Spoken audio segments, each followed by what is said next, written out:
Advisory services. Subscription advisory services provide information and recommendations on various industries and specific securities.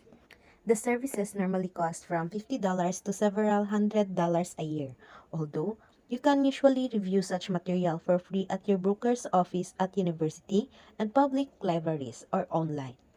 Probably the best non-investment advisory services are those provided by Standard & Poor's, Moody Investor Service, and Value Line Investment Survey.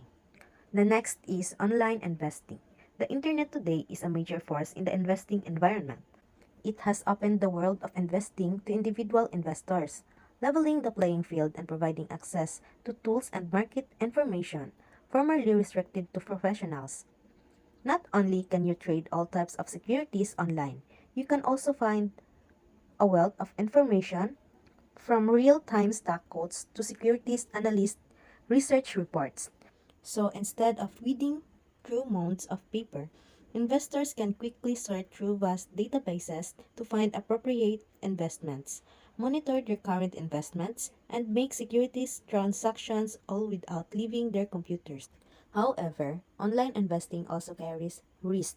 The internet requires investors to exercise the same and possibly more caution as they would if they were getting information from and placing orders with a human broker. You don't have the safety net of a live broker suggesting that you rethink your trade.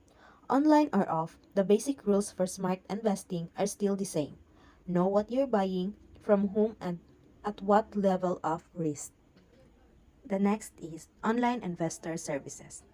The internet offers a full array of online investor services, from up-to-the-minute stock quotes and research reports to charting services and portfolio tracking.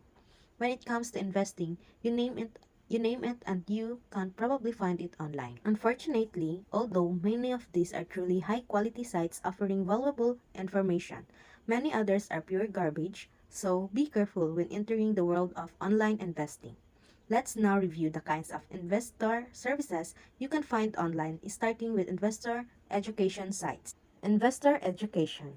The internet offers a wide array of tutorials, online classes, and articles to educate the novice investor. Even experienced investors will find sites that expand their investing knowledge. Although most good investment-oriented websites include many educational resources, here are a few good sites featuring investment fundamentals. The first is Motley Fool, the second is Morningstar, the third is Zacks Investment Research, the fourth is NESDEQ.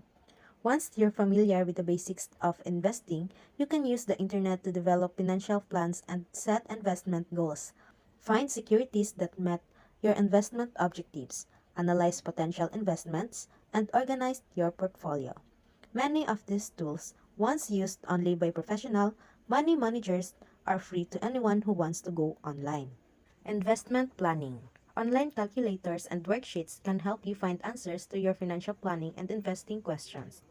With them, you can figure out how much to save each month for a particular goal, such as the down payment for your first home, a college education, for your children, or to be able to retire by the time you reach 55. The next is investment research and screening. One of the best investor services offered online is the ability to conduct high-quality in-depth research on stocks, bonds, mutual funds, and other types of investment vehicles. Portfolio tracking. Almost every investment-oriented website includes portfolio tracking tools.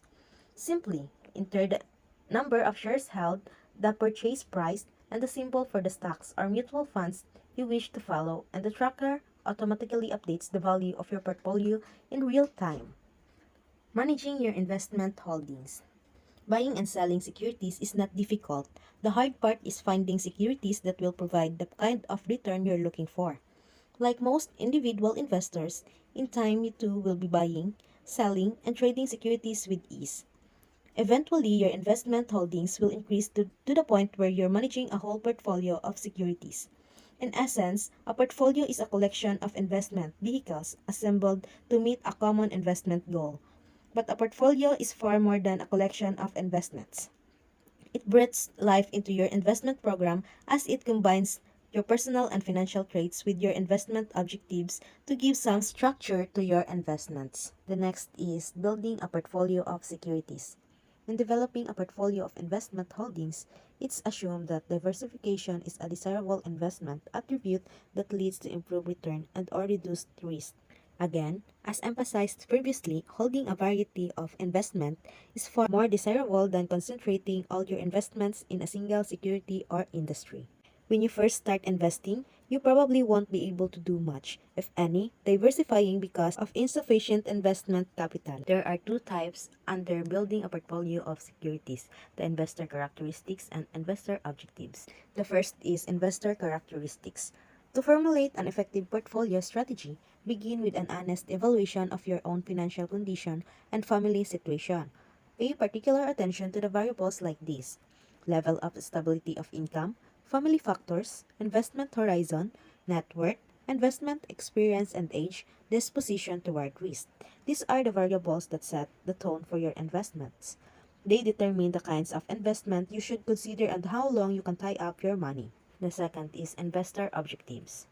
An investor's needs should determine which avenue to choose. For instance, a retired investor whose income depends partly on her portfolio will probably choose a lower risk, current income-oriented approach for financial survival. In contrast, a high-income financially secure investor may be much more willing to take on risky investments in hopes of improving her net worth. Asset allocation and portfolio management. A portfolio must be built around an individual's needs, which in turn depend on income, family responsibilities, financial resources, age, retirement plans, and ability to bear risk. These needs shape one's financial goals, but to create a portfolio geared to those goals, you need to develop an asset allocation strategy. Next is keeping track of your investments, just as you need investment objectives to provide direction for your portfolio. So to do, you need to monitor it by keeping track of what your investment holdings consist of, how they've performed over time, and whether they've lived up to your expectations. Sometimes investments fail to perform the way you thought they would. The return may be well below what you'd like, or you may even have suffered a loss. In either case, it may be time to sell the investment to put the money elsewhere. A monitoring system should allow you to identify such securities in your portfolio. It should also enable you to stay on top of the holdings that are performing to your satisfaction. Knowing when to sell and when to hold can significantly affect the amount of return you're able to generate from your investments.